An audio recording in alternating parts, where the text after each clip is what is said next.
Chapter 10. Allison kept running, blood dripping from the wound on her arm, leaving a faint trail on the cold concrete floor. Her breath was ragged, every step feeling like a battle against her own exhaustion. The hallways ahead twisted and turned unpredictably, shadows dancing under the dim flickering lights. She stopped at the corner of the hallway, bending over to catch her breath. Her trembling left hand pressed against the wound on her right arm, trying to slow the bleeding. She bit her lip, stifling a pained groan. Her eyes locked onto something ahead, a massive steel door with the word "Exit" painted on it. A flicker of hope crept into her mind. Was this really the way out? Or just another trap set by those killers? She had no choice. She had to try. With effort, Allison stepped forward, reaching for the door handle. She turned it slowly. The door creaked open, revealing a large, nearly pitch-black room, with only a faint light glowing from a single lamp in the far corner. She stepped inside cautiously, her crowbar still clutched tightly in her hand. Closing the door behind her, she held her breath, hoping she hadn't drawn any attention.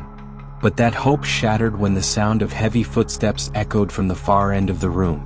Allison froze. She peered into the darkness, searching for the source of the noise.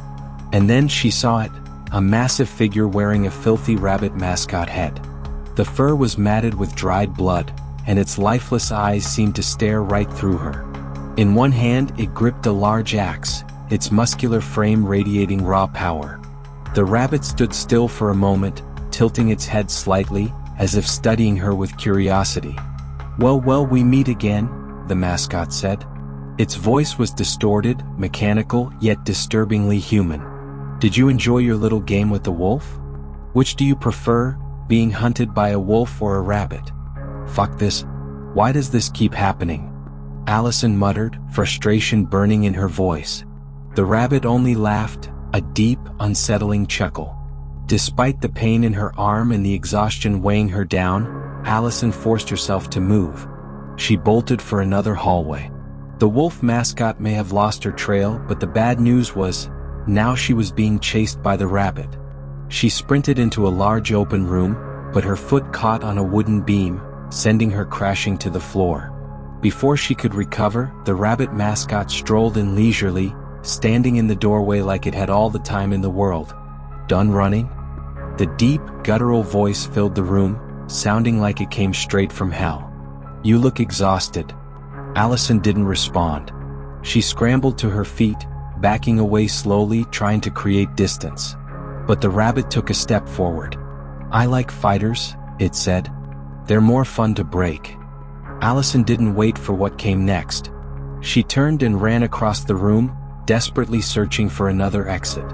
But the sound of the axe slamming into the floor behind her made her glance back. The rabbit was charging after her, its axe swinging wildly through the air. She shoved over a stack of old furniture, hoping to block its path. But the rabbit smashed through it effortlessly, cleaving through the obstacles like they were nothing. Spotting a metal staircase on the far wall, Allison climbed as fast as she could, her wounded arm screaming in pain.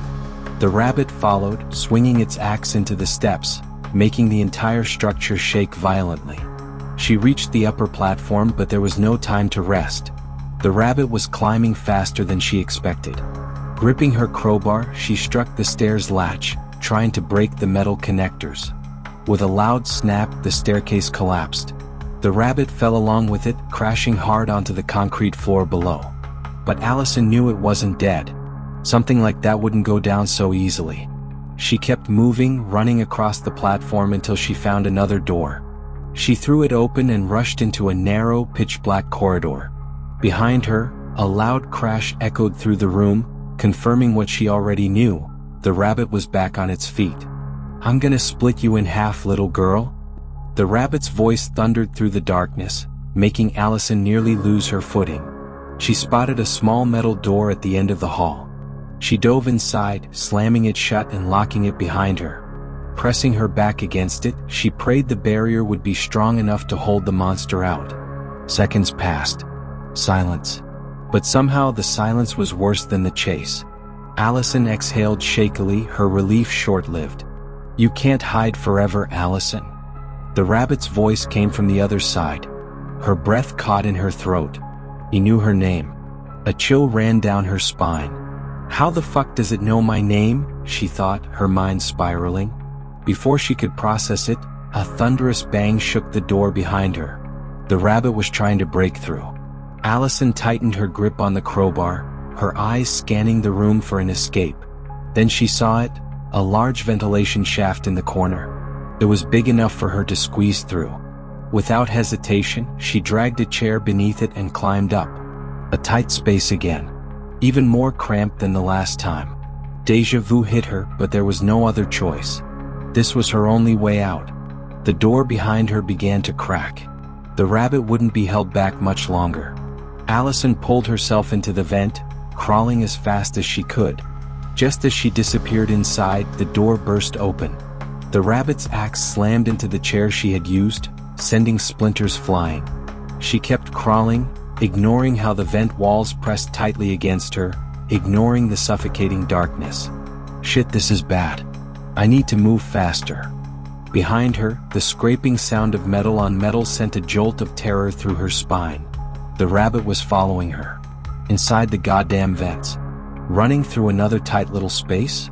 That won't work this time. She didn't look back. She didn't need to. She could already tell. This time the rabbit wouldn't let her go. It would chase her down to the bitter end. Stay away from me. Just leave me alone, she shouted, her voice trembling. A sinister chuckle echoed behind her. You're not getting away, little rat. I'm going to catch you.